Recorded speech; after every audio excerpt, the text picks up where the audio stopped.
সংবিধান সংশোধন কমিটির প্রথম সভা আজ। অংশ নেবে না বিরোধী দলের সংসদ সদস্যরা।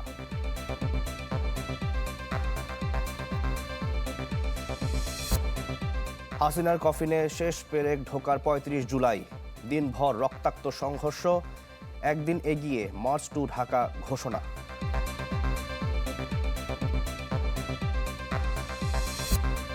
আওয়ামী আমলে ঢাকা বিশ্ববিদ্যালয়ের শিক্ষক নিয়োগ যাচাইয়ের কমিটি, নিয়ম মানা না হলে আইনি ব্যবস্থা।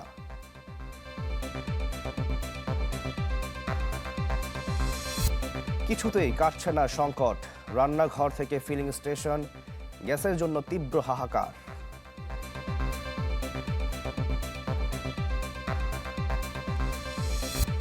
এবং ট্রাম্পের নতুন শুল্ক নীতি চ্যালেঞ্জ করে আদালতে ২৫ অঙ্গরাজ্য, সিদ্ধান্তের পক্ষে লড়বে হোয়াইট হাউস।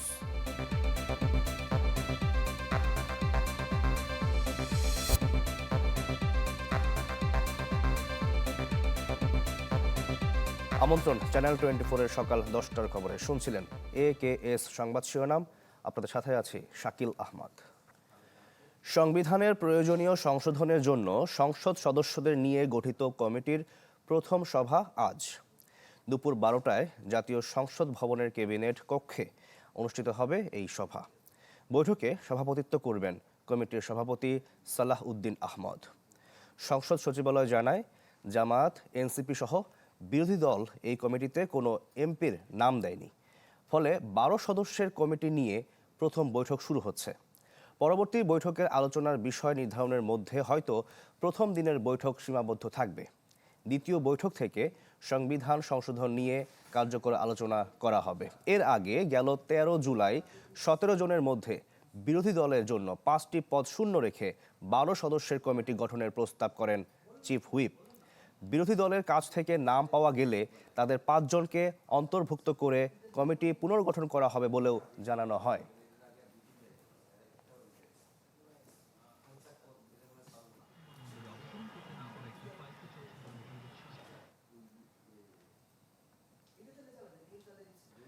সরকারের পরিচালন ব্যয় কমাতে উদ্যোগী তারেক রহমানের সরকার।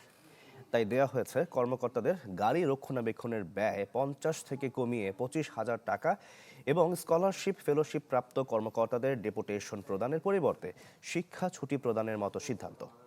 এসব সিদ্ধান্তকে কেবল প্রধানমন্ত্রীর নির্দেশনা হিসেবে উপস্থাপন করা হয়েছে অর্থ মন্ত্রণালয়ের আদেশ জারি করা চিঠিতে। জনপ্রশাসন বিশেষজ্ঞরা বলছেন, এতে স্পষ্টভাবে মানা হয়নি সচিবালয় নির্দেশমালা। এর মাধ্যমে তৈরি হতে পারে প্রশাসনিক বিশৃঙ্খলা। ইমদাদ হকের রিপোর্ট। পরিচালন ব্যয় কমাতে শুরু থেকেই সতর্ক অবস্থানে তারেক রহমানের সরকার, যার অংশ হিসেবে জুলাই মাসে জারি করা হয় ব্যয় সংকোচন নীতি। নিষেধাজ্ঞা আসে সরকারি দপ্তরে নতুন গাড়ি কেনা, ভূমি অধিগ্রহণ ও কর্মকর্তাদের অপ্রয়োজনীয় বিদেশ সফরে। স্থগিত করা হয় বিনা সুদে গাড়ির ঋণও। এছাড়া মাসে গাড়ির রক্ষণাবেক্ষণ খরচ 50,000 থেকে কমিয়ে 25,000 টাকা, স্কলারশিপ, ফেলোশিপ পাওয়া কর্মকর্তাদের ডেপুটেশনের বদলে শিক্ষা ছুটি দেওয়ার মতো সিদ্ধান্তও নেয় সরকার। যদিও কর্মকর্তাদের আপত্তির মুখে এই সিদ্ধান্ত টিকে নেই। এসব বিষয়ে গেল 9 জুলাই জনপ্রশাসন মন্ত্রণালয়কে 2টি চিঠি দেয় অর্থ মন্ত্রণালয়। তবে উপসচিব জাকির হোসেনের সই করা 2টি চিঠি নিয়ে প্রশ্ন উঠেছে। চিঠিতে রাষ্ট্রপতি বা প্রধানমন্ত্রীর ব্যক্তিগত সিদ্ধান্ত উল্লেখের নিয়ম না থাকলেও মানা হয়নি সচিবালয়ের নির্দেশনা। অর্থ মন্ত্রণালয়ের এমন চিঠিকে প্রশাসনিক বিধির লঙ্ঘন বলছেন জনপ্রশাসন বিশেষজ্ঞরা। চিঠিটা অর্থ বিভাগকে পাঠিয়ে সেতে বলতে পারত যে ব্যাপারে সরকারি নির্দেশনা সংযুক্ত করা হলো। তাতে অর্থ বিভাগও জেনেই যেত যে এটা মাননীয় প্রধানমন্ত্রীর নির্দেশে হয়েছে। কিন্তু সব কথাই একেবারে ঢাকঢোল পিটায় বলে ফেলাটা ভালো না। বিষয়টি নিয়ে চলছে আলোচনা সমালোচনা। কারো কারো মতে সুযোগ সুবিধা কমানোর চিঠিতে প্রধানমন্ত্রীর সদয় নির্দেশনা উল্লেখ করায় রুষ্ট হতে পারেন সরকারি কর্মকর্তারা। এটি সরকার প্রধানকে বিতর্কিত করার কৌশলও বলছেন কেউ কেউ। নির্বাহী আদেশ জারির ক্ষেত্রে বলতে হয় রাষ্ট্রপতির আদেশ ক্রমে, আর অন্যান্য আদেশ যদি হয় সেক্ষেত্রে কিন্তু আপনার কোনো প্রধানমন্ত্রীর বা এসএসবির বা মন্ত্রিসভার কোনো রেফারেন্স দেওয়া যাবে না। এত বড় ভুল কিভাবে করতে পারে এরা? প্রধানমন্ত্রীর কার্যালয়ের যে এক্সপেন্ডিচার, সেখানে একটা বড় পরিবর্তন তিনি নিয়ে এসছেন এবং এখানে যারা ইমপ্লিমেন্টিং অ্যাক্টরস, যারা কাজ করেন, তাদের মধ্যেও এই যে স্পিরিটটা, পরিবর্তনের স্পিরিটটা, এটা তাদের মধ্যে গ্রথিত হওয়া খুব জরুরি। আমার মনে হয় সেইটা ঠিকমতো হচ্ছে না। এর পেছনে আওয়ামী লীগ আমলে সুবিধাভোগী কোনো পক্ষ রয়েছে কিনা তা খতিয়ে দেখার কথা বলছেন অনেকে। সরকারের নানা সিদ্ধান্তের বড় অংশই বাস্তবায়ন হয় প্রশাসনের কর্মকর্তাদের হাত ধরে। যখন এসব কর্মকর্তা রাজনৈতিক দর্শন, ব্যক্তিগত স্বার্থ বা অন্য কোনো মোহে পড়ে আইন লঙ্ঘন করেন, তখন বিতর্কিত হয় ক্ষমতাসীন সরকার আর প্রশাসনেও দেখা দেয় বিশৃঙ্খলা। ইমদাদ হক, চ্যানেল 24, ঢাকা।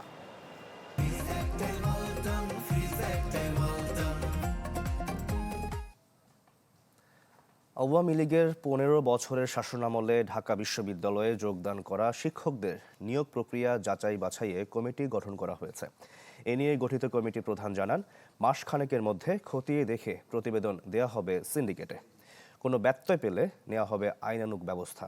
সবুজ হোসেনের ছবিতে শামিমা সুলতানার রিপোর্ট। আওয়ামী লীগের 1.5 দশকের শাসনামলে ঢাকা বিশ্ববিদ্যালয়ে খোলা হয় 15টি নতুন বিভাগ। নিয়োগ পেয়েছেন প্রায় 1000 খানেক শিক্ষক। এসব নিয়োগের যথার্থতা নিয়ে এবার নড়েচড়ে বসেছে বিশ্ববিদ্যালয় কর্তৃপক্ষ। সবশেষ সিন্ডিকেট বৈঠকে নিয়ে করা হয়েছে একটি কমিটি। ওই সব নিয়োগের বৈধতা যাচাই বাছাই করে প্রতিবেদন দিতে বলা হয়েছে।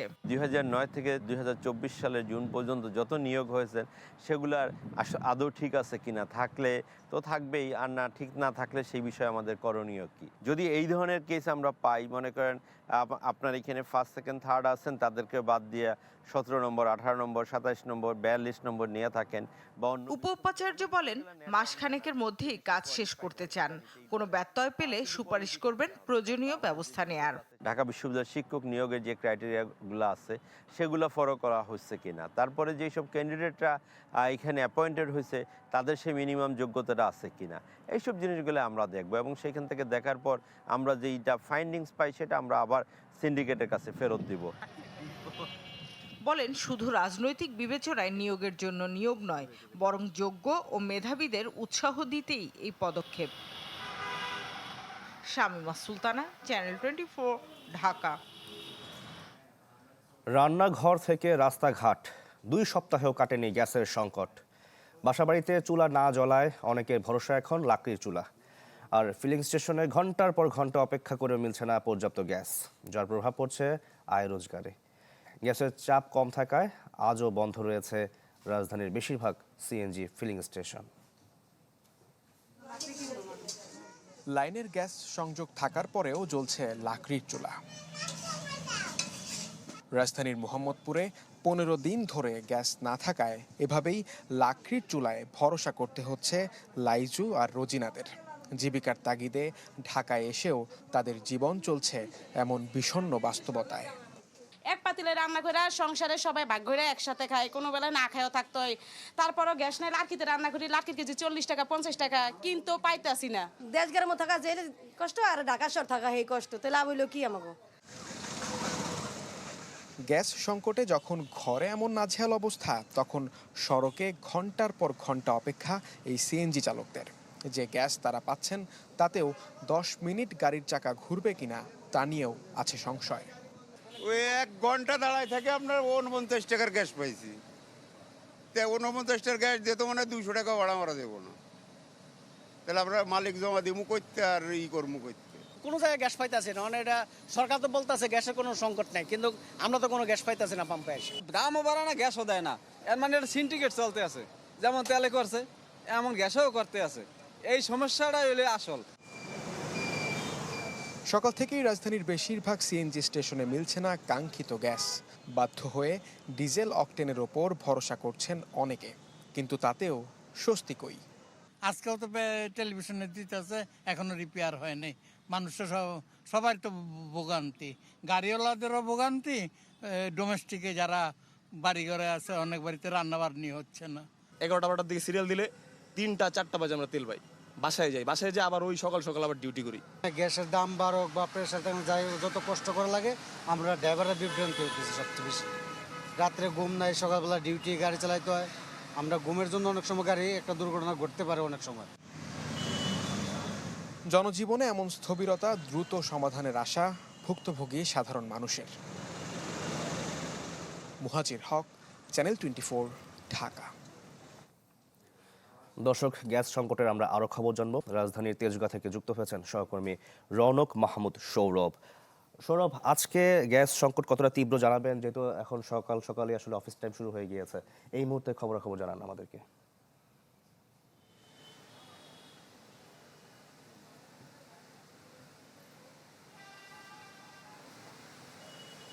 শাকিল, আমি আছি এখন রাজধানীর তেজগাঁয় যে ফিলিং স্টেশনটিতে। এখানে কিন্তু গভীর রাত থেকেই গ্যাস দেওয়া শুরু হয়েছে। তবে আমরা এখানকার কর্মচারীদের সাথে কথা বলেছি, তারা আমাদেরকে জানিয়েছেন যে বেলা বাড়ার সাথে সাথে কিন্তু সেই আগের মতোই হয়ে যায়, গ্যাসের চাপ থাকে না। আর এই ভোগান্তিতে পড়ছেন চালক থেকে শুরু করে মালিকপক্ষ বলছেন যে ফিলিং স্টেশনের মালিকপক্ষরা বলছিলেন যে তাদের ব্যয় দিন দিন বাড়ছে, কিন্তু তাদের আয় হচ্ছে না, কারণ গ্যাসের চাপ না থাকার কারণে তাদের যে সংকটটিতে পড়তে হচ্ছে, এদিকে বিদ্যুতের দামও বাড়তি, সেই দিকে তারা কিন্তু খুব একটা লাভবান হচ্ছেন না। এদিকে চালকরা বলছিলেন যে তারা রাত থেকে ভোর পর্যন্ত থাকার পরেও যেই পরিমাণ গ্যাস তারা পান তা দিয়ে কিন্তু তারা চলতে পারেন না। আবার দেখা গেছে যে দিনের বেশিরভাগ সময় কিন্তু তাদেরকে থাকতে হচ্ছে এই ফিলিং স্টেশনের লাইনে। এদিকে আমরা কয়েকটি ফিলিং স্টেশনে দেখেছি যে ফিলিং স্টেশনগুলো মহাসড়কের পাশে হওয়ার কারণে এই গাড়ির সিরিয়াল অনেক সময় গিয়ে প্রধান সড়কে গিয়ে ঠেকে। এই কারণে যানজটের সৃষ্টি হয় বলে অভিযোগ করেছেন পথচারীরা।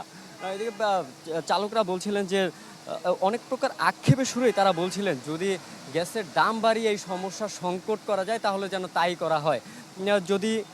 যদিও বিভিন্ন মহল থেকে জানানো হচ্ছিল যে এলএনজি টার্মিনাল থেকে যেই ক্ষতিগ্রস্ত এলএনজি টার্মিনালটি হয়েছে, সেই এলএনজি টার্মিনাল থেকে কবে নাগাদ গ্যাস সরবরাহ শুরু হবে আবার সেইটি কিন্তু এখন পর্যন্ত কেউই জানে না। শুধু চালকরাই নয়, গ্যাস সংকটের কারণে কিন্তু মোটামুটি সব জায়গাতেই এই প্রভাব পড়েছে। রাজধানীর থেকে শুরু করে রাজধানীর আশেপাশের শহরগুলোতে রান্না বাড়া, শিল্প কারখানা এবং সেই সাথে বিদ্যুতের উপরে একটি বড় ঘাটতি কিন্তু তৈরি হয়েছে। শাকিল। সৌরভ, ধন্যবাদ আপনাকে। দর্শক, আমরা রাজধানীর বাইরের চিত্র একটু জানতে চাই। নরসিংদী থেকে যুক্ত হয়েছেন সঞ্জিত সাহা। সঞ্জিত, জানাবেন নরসিংদীর চিত্রটাকে আসলে কেমন? শাকিল, নরসিংদীতে কিন্তু গ্যাসের যে তীব্র সংকট সেটা কিন্তু পুরোপুরি কেটে ওঠেনি। তবে গ্যাস পাম্প গুলাতে আজকে কিন্তু গ্যাস পাওয়া যাচ্ছে এবং যানবাহনের যে চাপ, সেই চাপ কিন্তু তুলনামূলক খুবই কম। অন্যান্য দিনের তুলনায় আমরা দেখেছি অন্যান্য দিন যে গ্যাস পাম্প গুলাতে দেখবেন যে যানবাহনের বেশ চাপ ছিল এবং দীর্ঘ একটি লাইন ছিল। এই লাইনটি আসলে মহাসড়ক পর্যন্ত চলে গিয়েছিল এবং চালক যারা রয়েছে তারা কিন্তু ঘন্টার পর ঘন্টা অপেক্ষা করে কিন্তু গ্যাস নিতে হয়েছে। আজকের যে চিত্র সেটা কিন্তু তুলনামূলক কম, এখানে গ্যাস পাওয়া যাচ্ছে এবং যানবাহনের চাপটাও কম। তবে সবচেয়ে বড় যে বিষয়টি ছিল সেটি হচ্ছে যে এখানে গ্যাসের যে চাপ সেটা তুলনামূলক খুবই কম, কাঙ্ক্ষিত চাপ পাওয়া যাচ্ছে না, যার কারণে কিন্তু মানুষজন যানবাহন গুলাতে যে পরিমাণ গ্যাস নেওয়ার কথা ছিল সেই পরিমাণ গ্যাস নিতে পারছে না। অর্থাৎ একটি গাড়িতে যদি 1000 টাকার গ্যাস প্রয়োজন হয় সেখানে তারা 2 থেকে 300 টাকার মতো গ্যাস পাচ্ছে। এর বাইরে বাসাবাড়িতেও কিন্তু গ্যাসের সংকট রয়েছে। বাসাবাড়িতে কিন্তু অনেক দিকেই কিন্তু নরসিংদীর বিভিন্ন এলাকায় কিন্তু কোথাও কোথাও গ্যাস সরবরাহ বন্ধ, আবার কোথাও কোথাও কিন্তু গ্যাস সরবরাহ রয়েছে। তবে যেসব এলাকায় গ্যাস সরবরাহ রয়েছে সেখানে কিন্তু গ্যাসের চাপ কম, চুলা খুবই নিভু আকারে জ্বলছে, যার কারণে কিন্তু সাধারণ মানুষের কিন্তু ভোগান্তি হচ্ছে। এর বাইরে শিল্প কারখানা যেগুলো রয়েছে সেগুলো কিন্তু উৎপাদন ব্যাহত হচ্ছে। অর্থাৎ গ্যাস নির্ভর যে শিল্প কারখানাগুলো রয়েছে সেগুলো অনেকাংশেই বন্ধ রয়েছে। আপনি জানেন নরসিংদী একটি শিল্পাঞ্চল, এই অঞ্চলে কিন্তু পোশাকের তৈরি যে বিষয়টি রয়েছে, অর্থাৎ বাংলাদেশের যে পোশাক যে চাহিদা রয়েছে তার একটি বড় অংশ কিন্তু এই অঞ্চল থেকে মিটিয়ে থাকে। আসলে এই গ্যাস সরবরাহ বা গ্যাসের সংকটের কারণে কিন্তু যে শিল্প কারখানা বা স্পিনিং মিল গুলা রয়েছে তার অধিকাংশ বন্ধ হয়ে গেছে এবং এই বন্ধের কারণে কিন্তু উৎপাদনে ব্যাপক একটা ধস নেমে এসেছে। একই সাথে শ্রমিক যারা রয়েছে তারা কিন্তু বেশ বেকার হয়ে পড়েছে। তো এই অবস্থা যদি চলতে থাকে আসলে এই সংকটটা আরো তীব্র থেকে তীব্র হবে এবং এর প্রভাব কিন্তু চারপাশে ছড়িয়ে পড়বে। অর্থাৎ সাধারণ জনগণের মধ্যে ইতিমধ্যেই গ্যাসের যে সংকট বা তার যে প্রভাব সেটা কিন্তু ছড়িয়ে পড়ছে এবং সাধারণ মানুষ কিন্তু ভুক্তভোগী। তারপরেও আমরা সিএনজি পাম্পে দেখতে পাচ্ছি যে সাধারণ মানুষ যারা রয়েছে তারা কিন্তু একটা ভোগান্তি শিকার হচ্ছে। সবচেয়ে বড় যে বিষয়টি হচ্ছে অসুস্থ রোগী বা অ্যাম্বুলেন্স বাহী যেসব যানবাহন রয়েছে তাদের আসলে খুব বেশি ভোগান্তিত হচ্ছে। মুমূর্ষ যাত্রীরা যখন হসপিটাল যাচ্ছে তখন কিন্তু গ্যাসের অভাবে তাদেরকে দীর্ঘ একটা সময় অপেক্ষা করছে। এতে কিন্তু রোগী যারা রয়েছে তাদের কিন্তু আসলে নানা সংকটময় পরিস্থিতিতে পড়তে হচ্ছে। তো এই ছিল সর্বশেষ অবস্থা। শাকিল। জি সঞ্জিত, আপনাকেও ধন্যবাদ। দর্শক, রাজধানী এবং রাজধানীর বাইরে থেকে গ্যাস সংকটের খবর আমরা তখন জানছিলাম।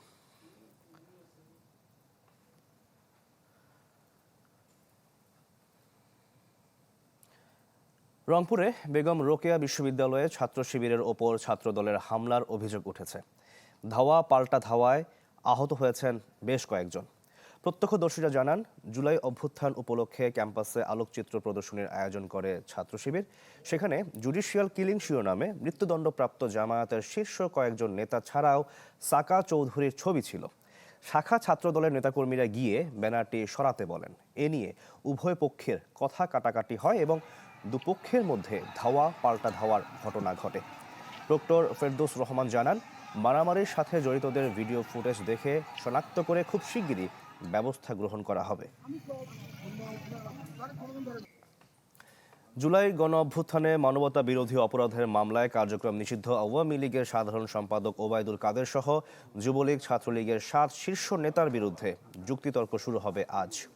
আন্তর্জাতিক অপরাধ ট্রাইব্যুনাল 2 এর বিচারিক প্যানেলে এই যুক্তি উপস্থাপন করা হবে। এদিন প্রথমে যুক্তিতর্ক তুলে ধরবে প্রসিকিউশন, পরে আসামি পক্ষ তাদের বক্তব্য উপস্থাপন করবে। এ মামলায় ওবায়দুল কাদের ছাড়া অন্য আসামিরা হলেন আওয়ামী লীগের যুগ্ম সাধারণ সম্পাদক আ.ফ.ম. বাহাউদ্দিন নাসিম, সাবেক তথ্য ও সম্প্রচার প্রতিমন্ত্রী মোহাম্মদ আলী আরাফাত, যুবলীগের সভাপতি শেখ ফজলে শামস পরশ, সাধারণ সম্পাদক মাইনুল হোসেন খান নিখিল, ছাত্রলীগের সভাপতি সাদ্দাম হোসেন ও সাধারণ সম্পাদক ওয়ালি আসিফ ইনান। আসামিরা সবাই পলাতক। এ বছরের 22 জানুয়ারি 7 আসামির বিরুদ্ধে অভিযোগ গঠনের মাধ্যমে বিচার শুরুর আদেশ দেন ট্রাইব্যুনাল 2। গত 2 আগস্ট এই মামলায় সাক্ষ্য গ্রহণ পর্ব শেষ হয়। এই মামলায় তদন্ত কর্মকর্তা সহ 28 সাক্ষী সাক্ষ্য দিয়েছেন।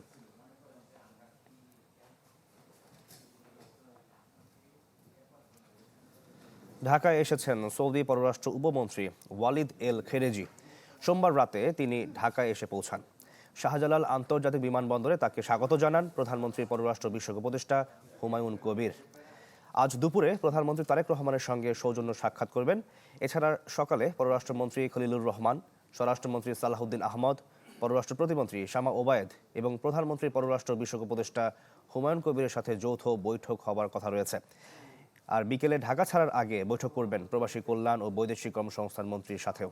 ধারণা করা হচ্ছে প্রধানমন্ত্রীকে সৌদি সফরের আমন্ত্রণ জানানোর পাশাপাশি সৌদিতে থাকা বাংলাদেশি পাসপোর্টে রোহিঙ্গাদের ইস্যুটিও গুরুত্ব পাবে। নেত্রকোনায় উদ্বেগজনক হারে বাড়ছে নারী ও শিশু নির্যাতনের ঘটনা। গেল 3 বছরে মামলা হয়েছে 5 শতাধিক। বেসরকারি হিসাবে যার সংখ্যা আরও বেশি। একের পর এক ঘটনায় নিরাপত্তাহীনতায় ভুগছে মানুষ। পুলিশ বলছে, ধর্ষণের মতো অপরাধ কমিয়ে আনতে আইনি তৎপরতার পাশাপাশি দরকার সামাজিক সচেতনতা। চলতি বছরের 18 এপ্রিল নেত্রকোনার মদনে 11 বছরের শিশু ধর্ষণের অভিযোগ ওঠে মাদ্রাসা শিক্ষকের বিরুদ্ধে।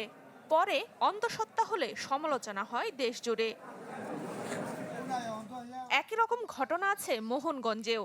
19 জুন স্বেচ্ছাসেবক দল নেতার লালসার শিকার হয়ে অন্তঃসত্ত্বা হয়ে পড়ে আরেক শিশু। আমার কাছে আমি কারো কাছে কইতাম না, মাইরালবো খাইতালবো আমি কারো কাছে কইলে। আর পূর্বধলায় মেয়েকে ধর্ষণের অভিযোগ মিলেছে বাবার বিরুদ্ধে। জেলা পুলিশের তথ্য বলছে, এ বছরের জুন পর্যন্ত ধর্ষণ মামলা হয়েছে 30টি। গেল 3 বছরে সেই সংখ্যা 5 শতাধিক। একের পর এক ঘটনায় নিরাপত্তাহীনতায় ভুগছে মানুষ। হুমকি দিছে যে তোরা আমরা সাথে লড়িয়ে পারতে না, আমার বড় লম্বা হাত আছে, আমার অনেক ছেলে ফেলে আছে, আমার বাবার অনেক অর্থ আছে, তোদের কি আছে?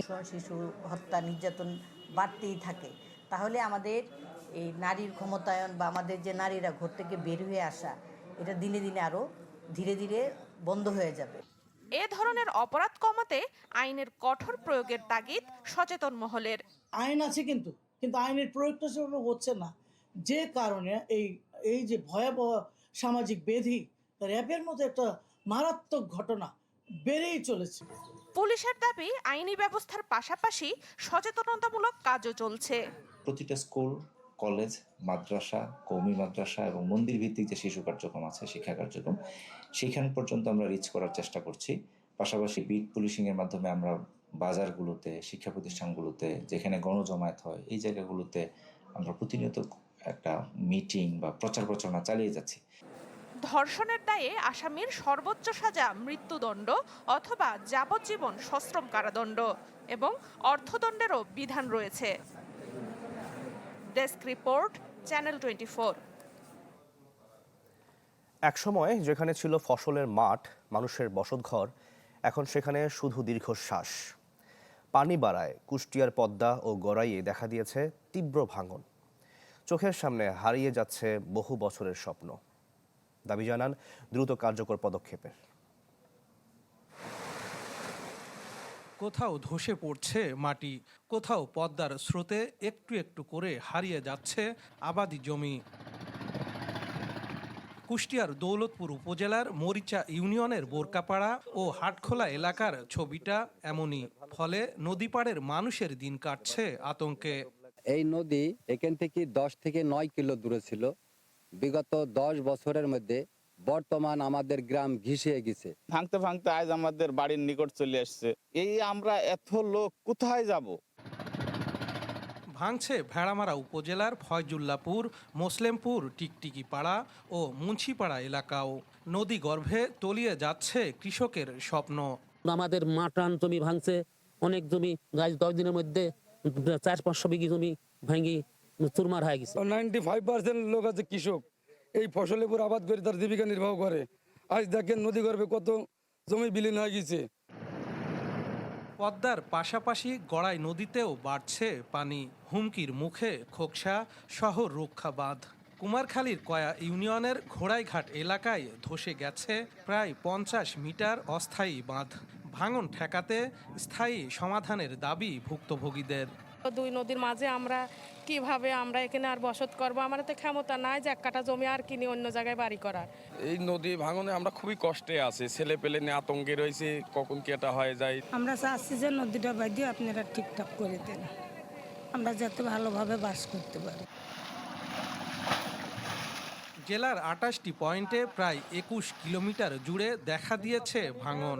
ঝুঁকিপূর্ণ স্থানে জিও ব্যাগ ও জিও টিউব ফেলে প্রতিরোধের চেষ্টা করছে পানি উন্নয়ন বোর্ড। 21 কিলোমিটার আমরা মোটামুটি ঝুঁকিপূর্ণ হিসাবে চিহ্নিত করছি। এরই পরিপ্রেক্ষিতে বিভিন্ন জায়গায় যে জায়গাটা ম্যাসিভ ভাঙন সৃষ্টি হচ্ছে, সেই জায়গাগুলোতে আমরা জিও ব্যাগ এবং টিউব ফেলে ভাঙন প্রতিরোধের প্রয়োজনীয় ব্যবস্থা গ্রহণ করছি। টাকা আরও বরাদ্দ না দিলে কোল দেওয়ার গ্রাম থাকবে না। আমি প্রচুর তদবির চেষ্টা করতেছি। সীমিত সম্পদের মধ্যে আমাদেরকে কাজ করতে হচ্ছে। ভাঙন কবলিত এলাকা ছেড়ে নিরাপদ স্থানে যাওয়ার আহ্বান স্থানীয় প্রশাসনের। শরীফ বিশ্বাস, চ্যানেল 24, কুষ্টিয়া।